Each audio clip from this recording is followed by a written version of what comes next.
Perspektivat e ardhshme të turizmit duket se janë drejt një skene ndërkombëtare më të fortë.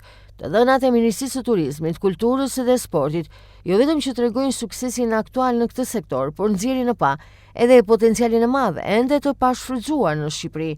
Rritja e vazhdueshme e turizmit kulturor shihet si një faktor kyç për forcimin e pranisë ndërkombëtare të Shqipërisë. Duke promovuar këto vlera historike, vendi po pozicionohet jo vetëm si një destinacion sezonal plazhi, por edhe si një qendër për shkëmbim kulturor edhe intelektual gjatë gjithë vitit. Investimet në infrastrukturë si dhe digitalizimi i vendeve të trashëgimisë pritet të përmirësojë më tej përvojat e vizitorëve, ndërsa gjithnjë më shumë turistët duket se po zbulojnë thesaret e fshehura të Ballkanit.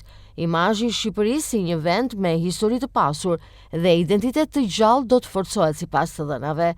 Zhvillimi i këtij sektori pritet të sjellë përfitime ekonomike për komunitetet lokale, duke garantuar njëkohësisht edhe ruajtjen e trashëgimisë kulturore për brezat e ardhshëm.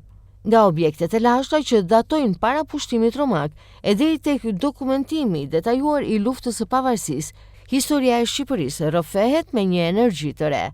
Fluksi i vizitorëve tregon se udhëtari modern kërkon një lidhje më të thellë me destinacionet, duke vlerësuar përvojën intelektuale përtej turizmit tradicional.